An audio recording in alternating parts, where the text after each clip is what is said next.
Bienvenue dans cette nouvelle vidéo de moi-même, Raph Laurent-Duc. Cette fois-ci, j'ai décidé de vous présenter ma collection de Blu-ray et DVD pour la simple raison que je suis quelqu'un qui est quand même un grand cinéphile et que j'ai très peu parlé de mes films préférés ou même juste de films sur ma chaîne. Et je considère que j'ai quand même des bons goûts, fait que je vais faire film par film, saga par saga, fait que allons-y. Et je vais commencer par la saga qui en vaut vraiment la peine d'acheter en Blu-ray, bien entendu Transformers, une saga avec beaucoup d'effets visuels, c'est quasiment juste ça.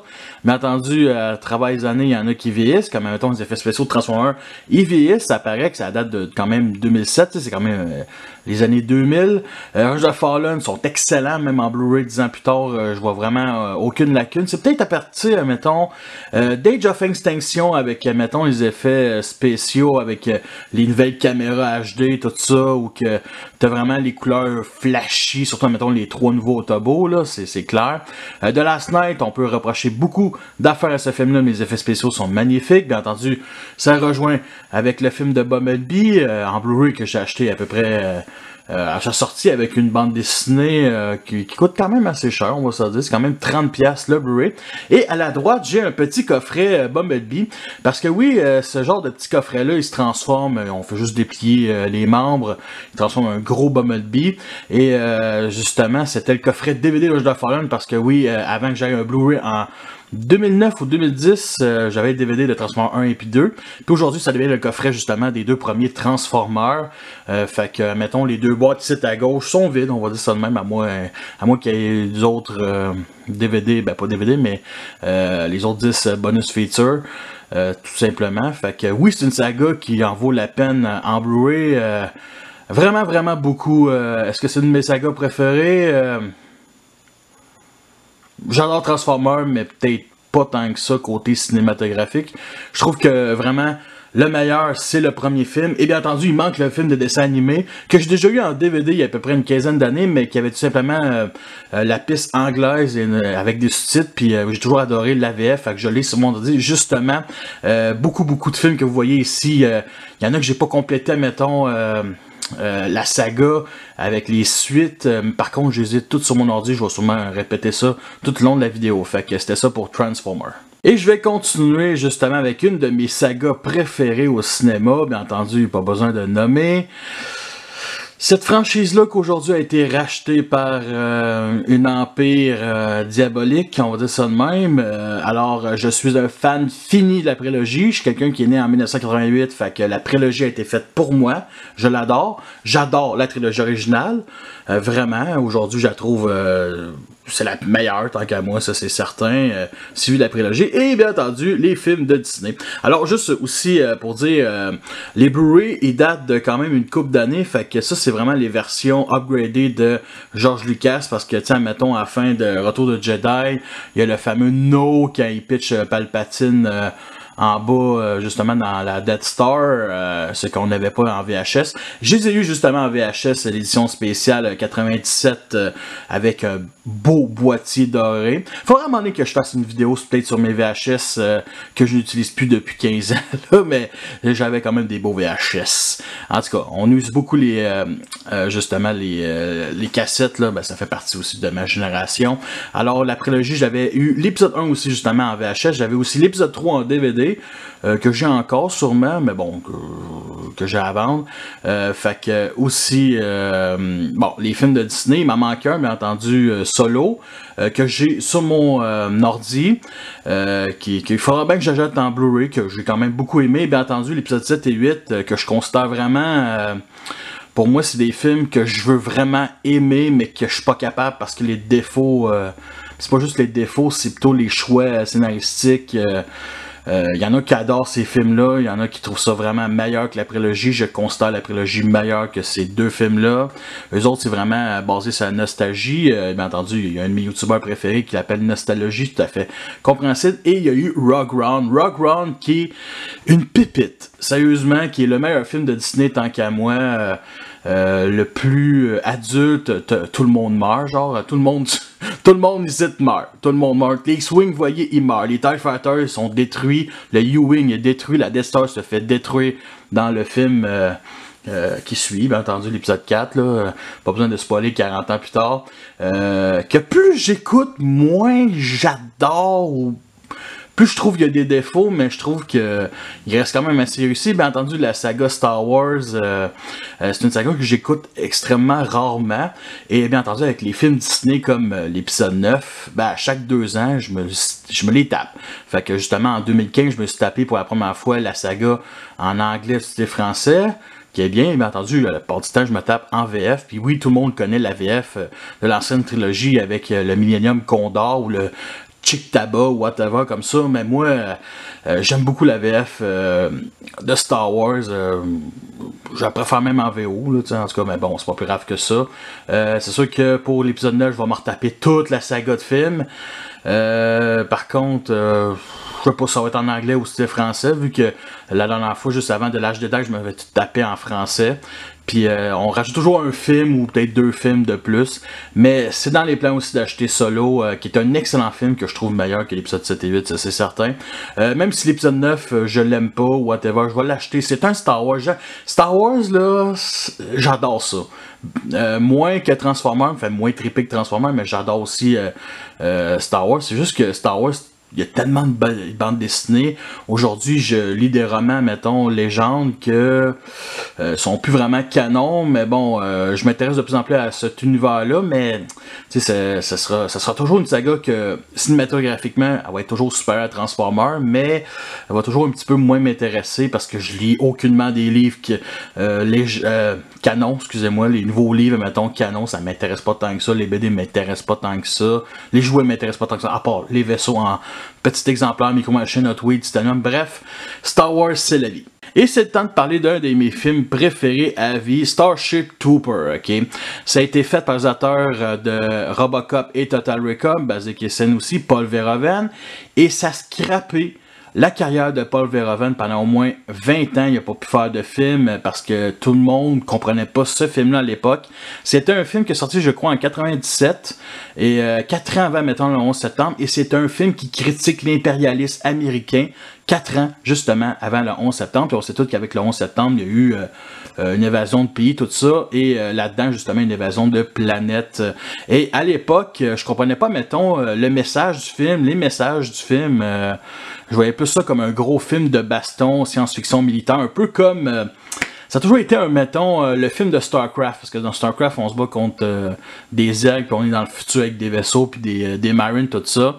Puis aujourd'hui, il y a bien des gens qui comprennent ce message-là. Il y a aussi Nexus 6, une chaîne YouTube basée sur la science-fiction, qui a fait un épisode sur justement ce film-là. Je vous conseille de l'écouter, vraiment excellent. Et pour moi, ça sera toujours un de mes films préférés, parce qu'il y a vraiment tout là-dedans. Les acteurs sont quand même assez bons, ils ont des belles gueules, il y en a aucun là-dedans qui ont fait une carrière après ça, à part bien entendu Michael Ironside, qui a fait la voix d'Ultramanus dans la série Prime, mettons, pour ceux qui me suivent pour les Transformers, mettons. Puis qui d'autre, Neil Patrick Harris, qui joue dans How I Met Your Mother, il a joué un petit rôle là-dedans, c'est vraiment cool. C'est basé sur un livre, Étoile gardez-vous en français, de Robert NLM, qui est un livre qui a été écrit des années fin 50, qui est un livre politique anticommuniste, vu qu'à l'époque c'était ça à peu près, la politique américaine, tout ça, que j'ai lu, qui m'a vraiment beaucoup déçu, mais en même temps, ils se sont inspirés du livre, c'est tout à fait différent. Et aussi, il y a une série qui va sûrement se faire avec les mêmes acteurs dans les prochaines années, parce qu'aujourd'hui, vous savez, la nostalgie, c'est la paix des drogues. Vous pensez que la marijuana, c'est la paix des drogues, l'alcool, la cigarette.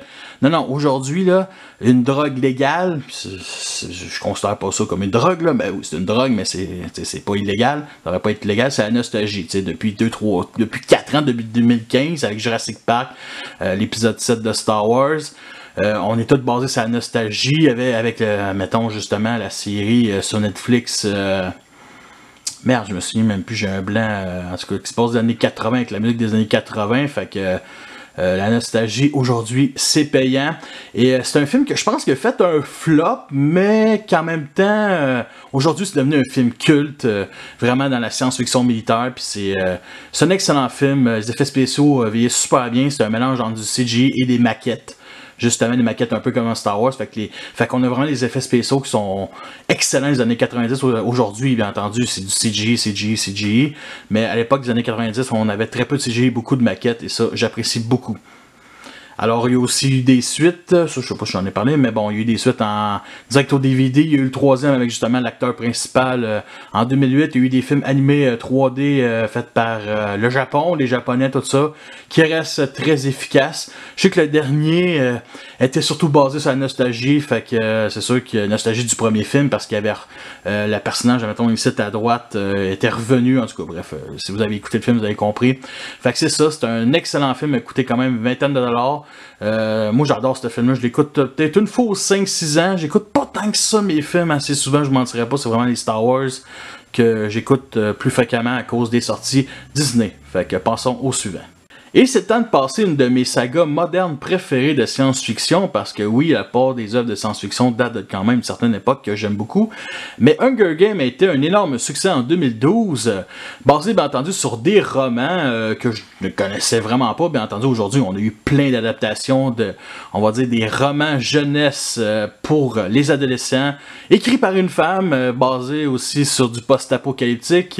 Il y a eu Divergence, il y en a eu d'autres comme ça. Il y a eu Hunger Games aussi qui était plus un jeune adolescent qui était quand même un peu inspiré d'Halo aussi, qui a pas marché pantoute, qui avait sorti je crois en 2013, donc à peu près un an et demi après Hunger Games, je pense quelques semaines aussi avant la sortie du deuxième, qui a tout arraché. Alors quand j'ai vu le premier film, j'ai pris une de ces claques, honnêtement, je me souviens, je voyais les bandes annonces au cinéma, puis j'ai même pas été voir ça m'intéressait pas tant que ça, mais il y a des films de même genre, ils m'intéressent pas à aller voir au cinéma, ça m'intéresse pas de dévestir là-dedans, mais j'ai hâte quand même de l'écouter quand il va sortir en DVD ou autre chose, téléchargement, bref. Et quand je l'ai vu, j'ai pris une de ces claques parce que j'ai vraiment tout embarqué, l'émotion, les personnages, les acteurs. C'est pas un film avec des grandes ambitions, c'est un film avec un budget de 60 millions, là. Puis sérieusement, tout m'a marqué là-dedans, j'ai vraiment adoré ça. Même que j'ai fait écouter ça à des amis, puis eux autres trouvaient ça un peu ridicule, drôle, ils faisaient des jokes. C'est tout à fait normal qu'on écoute des films avec des amis. Puis je disais vraiment, voyez, allez s'écouter. Fait que tu sais, c'était vraiment ça pour ce film-là. Puis je considère vraiment ça comme une des meilleures sagas science-fiction modernes aujourd'hui en film, parce qu'ils en font pas trop. C'est vraiment excellent. Les thèmes là-dedans, c'est vraiment cool. J'ai acheté les deux premiers. Les deux derniers, je les ai trouvés un petit peu moins bons parce que j'étais un peu moins dans le trip. Je les ai quand même téléchargés sur mon ordi. Il faudrait que je me retape les 4 back-à-back quand même. Puis, tu sais, c'est vraiment... c'est des bons films. C'est des bons films. Puis, c'est destiné aux jeunes filles. Et je suis un grand homme. Non, mais à l'époque, quand même, c'était en 2012. Fait que j'avais 24 ans à peu près. Alors, j'adore Star Wars, comme j'ai dit plus tôt, et j'adore aussi tout ce qui touche à Star Wars, côté humour, des memes, des photos sur Internet, des parodies, Robot Chicken, il y a aussi Family Guy qui ont fait le leur, plein de références aussi dans d'autres films, et Spaceball est vraiment la parodie ultime de Star Wars, la folle histoire de l'espace, tout simplement. Alors, c'est un Blu-ray qui m'a jamais vraiment intéressé, mais il y a eu... un magasin de DVD, de Blu-ray, de VHS du nom de Colimaçon, il y a une couple d'années qui a fermé dans ma ville et il vendait plein de Blu-ray au coût de 5$.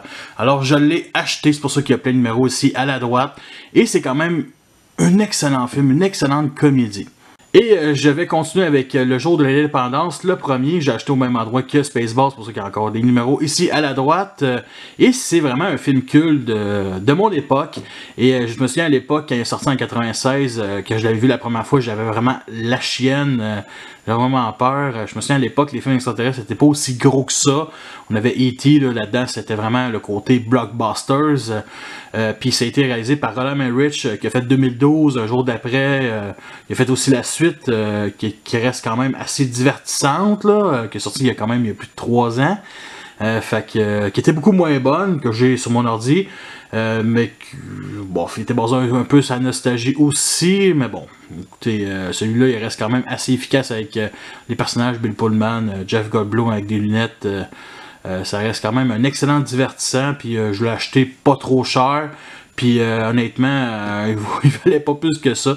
Je l'ai eu en VHS quand j'étais jeune, justement. La première fois que je l'ai vu, c'était un achat du VHS de mes parents. Puis aujourd'hui, c'est un excellent film. C'est un excellent divertissement. Sérieusement, vraiment bon. Pas trop basé sur l'action, basé un peu plus, mettons, sur la catastrophe, le point de vue des humains. À l'époque où le CGI était très peu présent, ou s'il y en avait, c'était un peu dégueulasse. Les effets visuels dans ce film-là vieillissent extrêmement mal, à part bien entendu quelques plans. Bref, passons au suivant. Alors, les films de super-héros sont à la mode aujourd'hui, comme vous pouvez constater, avec justement Endgame, toutes les autres, on en sort quoi, 4-5 par année. J'aurais peut-être un peu, mais bon, il en sort beaucoup. Alors, les 3 films de super-héros que j'ai, les 3 seuls, vraiment. Alors, à la gauche, c'est bien entendu The Dark Knight, un classique que j'ai eu gratuitement avec mon lecteur Blu-ray, qui m'a jamais fait tant que ça triper, que j'aime bien, bien entendu, et qu'à un moment donné, je voulais même le vendre. Je me suis retapé le film en attendant de le vendre, et ça a vraiment fait, ok, je le garde, là, il est vraiment bon. Et celui au milieu, c'est Watchmen, de DC Comics, bien entendu, un film qui est sorti il y a plus de 10 ans, qui a passé inaperçu. Le premier film de super-héros de Zack Snyder qui a fait justement je dire Watchmen, mais c'est Man of Steel, Justice League, un peu Justice League là, à cause des problèmes, et bien entendu Batman vs Superman qui était un chef-d'œuvre tant qu'à moi.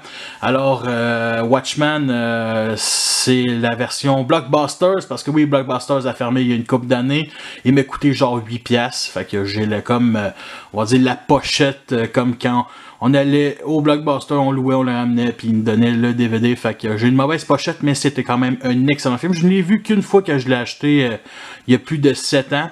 Et bien entendu, Avenger, le premier.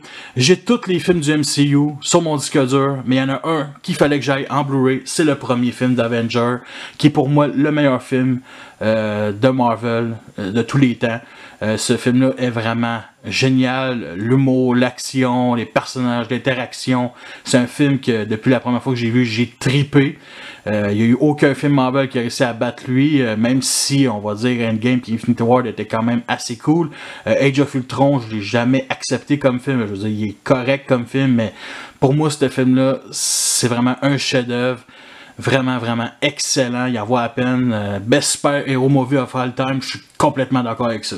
Star Trek de J.J. Abrams et G.I. Joe, Le Réveil du Cobra, je les ai mis ensemble pour la simple raison que ces deux films-là ont sorti en 2009 en même temps que Revenge of the Fallen, oui, Transformers 2, et ces deux films-là ont torché Revenge of the Fallen tant qu'à moi, et ces deux univers qui me font pas si triper que ça. C'est des univers que je connais pas grand chose de justement ces histoires-là. Star Trek, je connais un peu plus, c'est quand même un peu plus Space Opera. G.I. Joe, c'est bien entendu basé sur les jouets, mais je connaissais pas tant que ça. Et ces deux films qui m'ont offert une claque vraiment visuelle en 2009. Ce film-là, le premier, il est vraiment génial. Puis J.J. Abrams qui est revenu pour le deuxième film qui était beaucoup moins bon, et le troisième film avec le même casting, mais ils ont changé de réalisateur et que je trouvais de moins en moins bon, admettons, cette saga-là, ça m'a vraiment dérangé. En plus, il y a un petit caméo de Thor au début de ce film-là. Ça fait quand même un bon moment que je l'ai vu. Je pense que la dernière fois que je l'ai vu, c'était justement pour le deuxième film. Fait qu'il faudrait que je me le retape. Puis sérieusement, ce film-là, vraiment génial. Mélange, bien entendu, humour, action, c'est parfait. Les personnages aussi. C'était du bon J.J. Abrams, pour de vrai. Et justement, G.I. Joe, bien entendu, je connais beaucoup de fans de G.I. Joe qui ont détesté ce film-là, qui n'ont pas considéré que c'était G.I. Joe, c'était mal fait, les effets spéciaux étaient assez mauvais, ça l'était quand même un peu pour l'époque, mais c'était un film qui avait sorti à peu près un mois après Revenge of the Fallen, et c'était aussi une claque, l'ambiance, peut-être pas l'ambiance, là, mais l'action était vraiment cool, même aujourd'hui, je trouve assez impressionnant. Il y a eu bien entendu une suite avec The Rock, ils ont fait tuer justement le personnage de Duke, une suite qui est une sorte de reboot, là, on connaît ça avec le film Bumblebee, préquel ou c'est une suite, ben bon, c'était carrément une suite en étant un reboot que je trouvais beaucoup moins bon que le premier, surtout que le deuxième a été beaucoup plus apprécié par les fans de G.I. Joe. Fait que je suis pas vraiment un fan de G.I. Joe. Fait que sérieusement, ce film-là était vraiment une claque. Ça fait quand même aussi un bon moment que je l'ai pas vu. Surtout que je pense que les suites de ces deux films-là ont sorti en 2013. Lui est sorti en mars 2013, puis lui est sorti, je pense, en mai 2013. Fait que je pense que je les ai écoutés en même temps, à la même année 2013, avant justement les suites. Et ça, il faudra m'emmener à en parler des suites des films qui sont toujours moins bons. De saga, mettons, là, bien entendu, il y a quelques exceptions comme Terminator 2 ou justement Merde, peut-être non, pas Seigneur des Anneaux, l'épisode 5 de Star Wars, bien entendu. Mais sérieusement, ces deux films-là, je les adore, c'est vraiment mes coups de cœur de 2009. Ça, puis District 9 aussi, là. Mon deuxième film de Christopher Nolan, Inception, Origine en français, le pire titre d'un film, justement la pire traduction d'un Origine. Qu'est-ce que ça veut dire? C'est quoi le rapport avec Inception? Inception en français, ça a été parfait. Bref, un excellent film qui est sorti en été 2010, qui était, quant à moi, le chef-d'œuvre de cette année-là, vraiment. C'est un film où je me souviens, la bande-annonce nous offrait rien, là, tu sais. On faisait comme, what the fuck, c'est quoi ce film-là? Puis c'est un film qui fait rêver, parce que ça parle de rêve. Sérieusement, ce film-là, j'ai pas grand-chose à dire. C'est juste un excellent film, un excellent divertissant, très très réaliste. J'ai entendu Christopher Nolan qui a fait ce film-là. Fait que c'est clair que c'est du réalisme à tout prix, avec les villes qui replient sur une autre ville, me semble que c'est ça. À moins que je me trompe avec Doctor Strange. Bref, un excellent film. Comme tout le monde, sa planète, j'adorais, ok? Mais je suis aussi un grand fan d'humour, de tout type d'humour, ben des humoristes. Fait que moi, c'est pas juste rire qui m'intéresse, c'est aussi les messages dans les humoristes. Et mes parents m'ont offert le Blu-ray de Rachid Badouri, qui est un humoriste d'origine marocaine, qui n'y a pas vraiment de message, je m'en mentirais pas, là. Son show, c'est Arrête ton cinéma, un humoriste qui traite vraiment sur le cinéma, il se moque de tout le monde, et j'ai vraiment adoré son premier one-man show, mais honnêtement, je ne mentirais pas, un show d'humour en Blu-ray c'est super beau, mais en DVD il m'aurait suffi, tout simplement, et malheureusement j'ai été voir son deuxième one-man show, et il m'a moins intéressé, et ça je me rends compte qu'il y a beaucoup d'humoristes qui te font triper les premières années que tu découvres, puis rendu au deuxième one-man show, sont dans ce qu'on appelle le confortable, le confort tout simplement. Fait qu'ils viennent moins me chercher, je les trouve moins intéressants. Fait que c'est pas une raison de vendre ce Blu-ray-là. Je le trouve quand même assez aussi. Ça fait quand même un bon moment que je l'ai pas écouté, mais bon, c'est un humoriste qui m'intéresse plus tant que ça, je vous mentirais pas. Et le dernier Blu-ray à vous présenter, c'est Lord of the Rings, tout simplement, Seigneur des Anneaux, la version courte que j'ai achetée il y a une couple d'années et que je regrette parce que j'aurais dû acheter la version longue qu'aujourd'hui je n'ai pas été capable de trouver, ou plutôt je prends pas le temps de chercher, c'est plutôt ça. Alors, Seigneur des Anneaux font partie de mes films préférés à vie, comme Star Wars, c'est vraiment génial, c'est une trilogie qui est parfaite, réalisée par un fan, Peter Jackson, qui est revenu avec King Kong, le Hobbit, qui est pour moi Hobbit était pas aussi bon que le Seigneur des Anneaux, qui est une sorte de préquel, on va dire préquel au Seigneur des Anneaux. Ben, ça en est un déjà tout court, mais il me semble que le roman, c'était pas vraiment un préquel, c'était plus, mettons, ça se passait dans le même univers, mais bon, bref. En tout cas, bref, Seigneur des Anneaux, meilleur film au monde, ça c'est clair, musique de malade. À l'époque aussi qu'on mélangeait effets visuels, c'est en 2001 je crois, fait qu'on commençait avec beaucoup d'effets visuels, avec beaucoup de maquettes aussi, ça vieillit super bien, les acteurs sont extraordinaires, c'est vraiment une saga qui est géniale, il faudrait que je me retape, ça fait quand même 7 ans que je me suis pas retapé, fait que oui, puis un jour, je vais avoir la version longue, ça c'est certain. On est rendu au DVD, alors la part des DVD que je vais vous présenter m'intéressait pas vraiment de racheter en Blu-ray, même si la plupart étaient des films à effets visuels. Alors je vais commencer par deux shows d'humour, Patrick Huard, un Québécois qui en fait plus tant que ça, je crois, il fait surtout des films face à face, payé 4$ aux Zellers il y a des années, vraiment un excellent show d'humour, il est vraiment bon. Vraiment bon, ça va être quand même une autre époque, début 2000, puis il est excellent aujourd'hui aussi, il est excellent, il a vieilli, bien entendu, il fait plutôt des films d'action, comédie, bref, et bien entendu, Jamel, 100% des blues, un film, pas un film, un spectacle que mes parents m'ont offert à peu près une dizaine d'années et que j'ai écouté à chaque jour pendant 2 mois, pour de vrai, à chaque fois, je connaissais les jokes par cœur. J'adorais parce que j'étais dans une sorte de dépression. Puis Jamel me fait rire avec ses gags qui sont volés. Parce que oui, dernièrement, il y a, on va dire des rumeurs, on va dire ça de même, qu'il y a beaucoup d'humoristes en France qui ont piqué des gags et Jamel en fait partie. Bref, ça me dérange un peu, mais bon, il pique sur des spectacles surtout américains, mais des fois même québécois. Fait que il m'a vraiment fait rire. Ça fait quand même un bon moment, j'ai pas écouté son show, bien entendu, j'ai vu son autre show. Je me souviens plus de son nom, c'est je pense que c'était à Marrakech, merde, je me souviens plus c'est quoi. Puis je le trouvais déjà moins intéressant que celui-là. C'est bizarre des fois la vie où que t'adores vraiment quelqu'un, tu l'adores, puis t'écoutes ce qui suit, puis t'es comme, tu t'accroches moins, ou t'es tellement fan, admettons, de la première heure, plutôt le genre les premiers produits d'un artiste que finalement il fait juste te décevoir parce que tu le trouves excellent. Fait que bref, faudra que je les réécoute ces deux-là, ils font vraiment rire. Captain Sky, le monde de demain. Alors, c'est un film qui date de, je crois, 2003, avec Jude Law, Gwyneth Paltrow, Angelina Jolie, que un de mes amis avait acheté. Il me l'a prêté il y a 10 ans, j'ai perdu contact avec, fait que je l'ai gardé. Et c'est un film que j'ai toujours bien aimé, le côté un peu rétro-futuriste des années 30, tout ça, là. Bien entendu, avec les fonds verts, là, à l'époque où les fonds verts commençaient, c'était surtout l'épisode 2, mettons, de Star Wars, là, en 2003 à peu près. Là. Fait que non, c'est un film que j'ai toujours trouvé très très divertissant, il ressemble un peu à un James Bond, mais c'est pas le meilleur film au monde. Puis si un jour je retrouve cet ami-là, je vais y redonner, je le promets. Raid Down, L'Aube Rouge, un film des années 80. C'est un film que j'ai découvert à Canal D. C'est un poste où il y a beaucoup de documentaires animaliers, on va dire ça de même. Il passait des films le soir et quand j'ai vu ce film-là, j'ai pris une de ces claques. J'avais jamais entendu parler de ce film-là. Je l'ai vu, je pense, en 2006. J'ai vraiment trouvé ça extraordinaire comme film, l'ambiance de ce film-là, les personnages. C'est un film d'action, c'est un peu science-fiction. C'est aussi beaucoup américain, là, c'est clair. Puis c'est un film qu'aujourd'hui, il y a eu justement un remake avec le gars qui joue Thor, Chris Hemsworth, en 2012, que j'ai revu, que j'aime bien, qui est quand même très très divertissant côté action.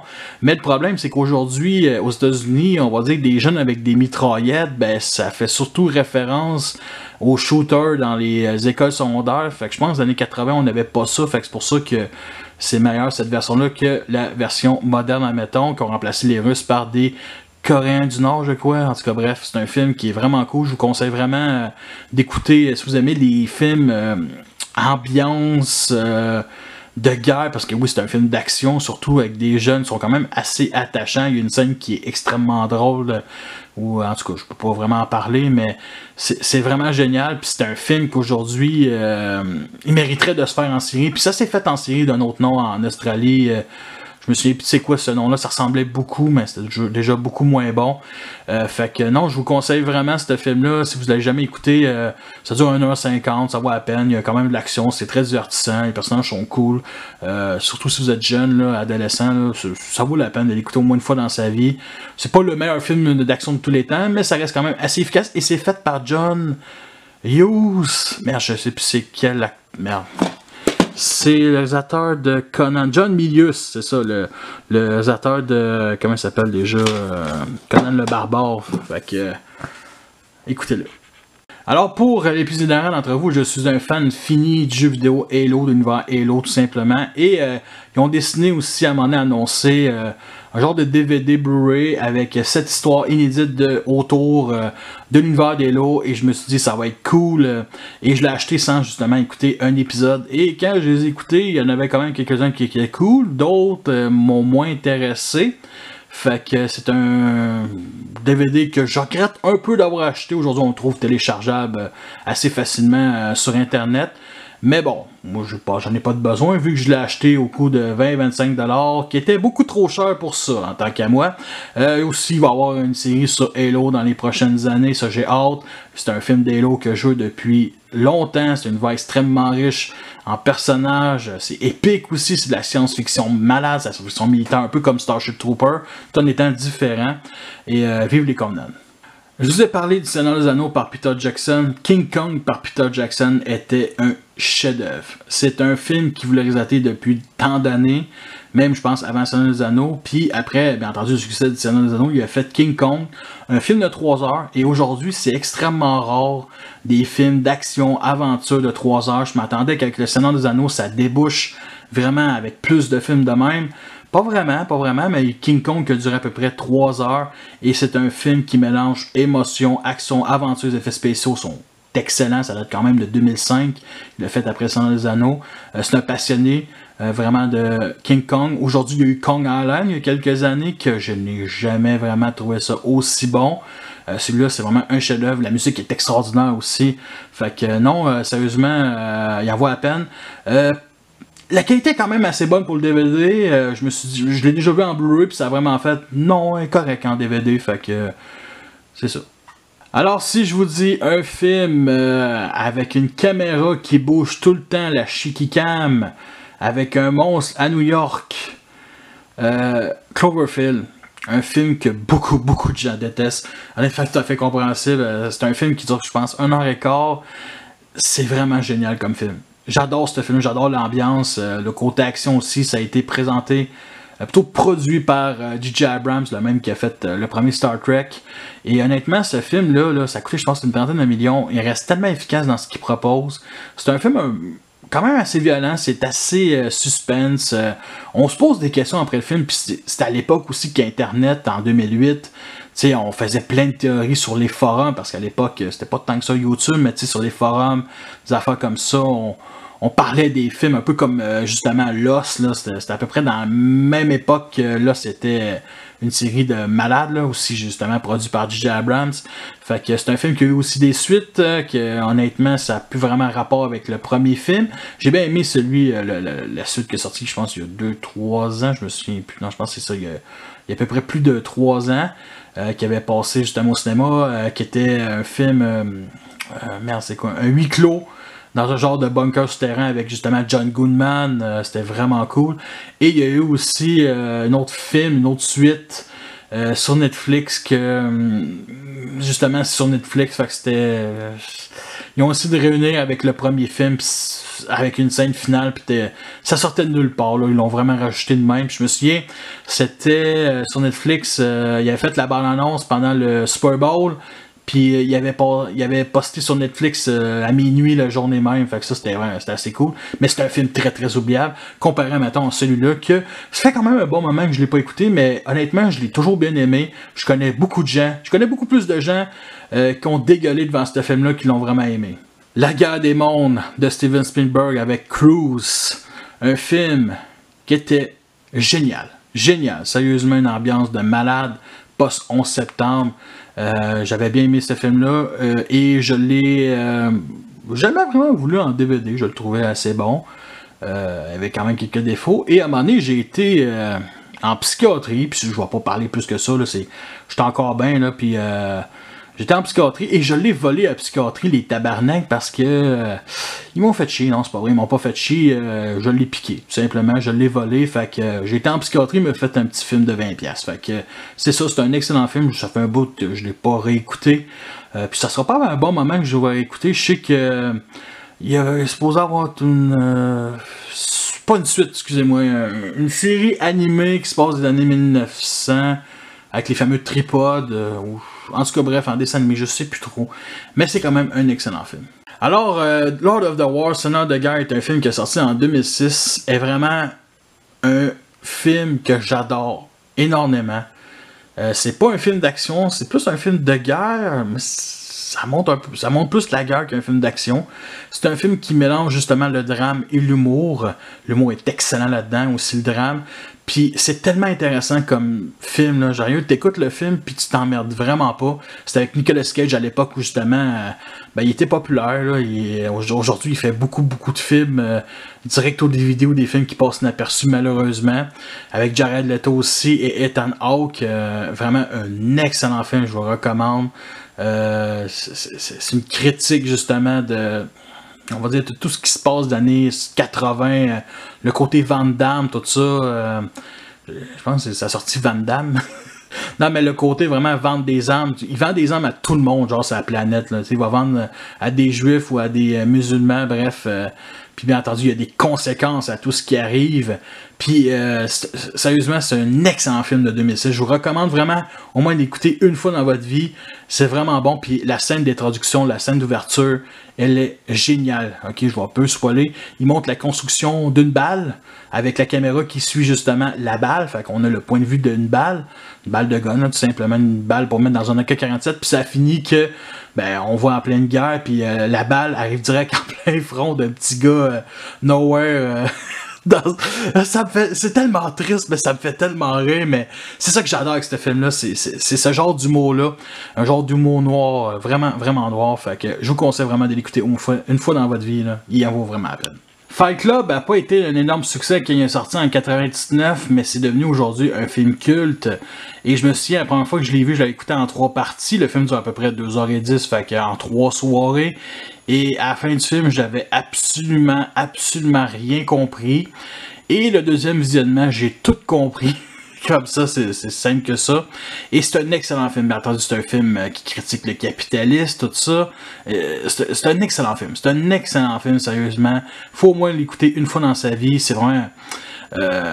c'est sûr qu'à l'adolescence c'est mieux là, mais disons que c'est rendu aujourd'hui où t'es rendu à 30 ans, t'as pas écouté ce film là, faut que tu l'écoutes une fois dans ta vie. C'est un bon film, c'est un film culte carrément. C'est pas un film que j'écoute souvent, mais c'est un film qui est extrêmement drôle aussi dans l'humour. Ça marche super bien, les acteurs sont excellents. Brad Pitt, Edward Norton, David Fincher, ça c'est un excellent acteur qui justement il a fait d'autres films cultes aussi là, quand même. Fait que je vous recommande aussi de l'acheter. Alors dans ce film-là, on a ce qu'on appelle un film piqué dans une thérapie. C'est tout simplement 300. Ici, avec le même numéro, admettons, on pouvait louer ça dans un dépanneur, nous autres ici au Québec. Alors c'est un DVD widescreen, donc ouais, avec 2 bandes noires. J'aime beaucoup ce film-là, c'est un film culte aujourd'hui. On n'entend quasiment pas parler. C'est un autre film de Zack Snyder aussi. Justement, il l'avait fait avant Watchmen. Le graphisme là-dedans qui fait très, bien entendu, bande dessinée avec le sang, tout ça. C'est vraiment un excellent film. C'est un film qui mélange, bien entendu, scènes d'action épiques et politiques. Et j'aime beaucoup ce film. Il y a eu, bien entendu, une suite qui était vraiment assez mauvaise. Puis, sérieusement, ce film-là, il en vaut à peine. C'est vraiment un film de mal alpha. C'est un film en plus qui était tourné à Montréal, donc au Québec, fait qu'il y a plein, mettons, de spartiates normales qui sont des figurants, qui sont tout simplement des Québécois aussi, que je ne connais pas plus que vous, fait que je ne reconnais pas, mais beaucoup de figurants là-dedans qui sont des Québécois. Aussi, puis, comment je pourrais dire ça? Aujourd'hui, je pense qu'il y aurait eu... un scandale s'il sortirait, mettons, aujourd'hui, moderne. Puis c'est un film, bien entendu, avec 300 Spartiates. Et Spartiates, je les ai surtout connus, mettons, avec les Spartans dans Halo. Fait que c'est clair que c'est un film qui me rejoint un peu. Et il y a même eu, justement, un roman d'Halo basé sur cette histoire-là avec 300 Spartiates de Spartan 3, je crois, en tout cas, le 3e type, qui était aussi un énorme sacrifice pour libérer une armée ou détruire une armée. Bref, fait que c'est un excellent film à écouter et à réécouter. Les films de James Bond avec justement Daniel Craig, Casino Royale et Quantum of Solace, sortis en 2006 et 2008. Et Casino Royale, la première fois que je l'ai vu, j'ai détesté, j'ai vraiment pas aimé ça, j'ai pas embarqué, j'étais un fan fini de James Bond. Dans ma jeunesse, j'ai toutes les VHS, je les ai encore. C'était vraiment des bons films d'action. Bien sûr qu'il y en avait qui étaient moins bons que d'autres. Il y en a que j'aimais beaucoup aussi, comparé à d'autres. Et justement, Casino Royale, j'ai pas trippé tant que ça. Et je l'ai racheté, je pense, 2 ans après, justement, la sortie du film-là. Et j'ai pris une de ces claques. J'ai adoré ce film-là. Et un peu comme le show de Jamel Debbouze, je l'ai écouté souvent dans ma genre de dépression.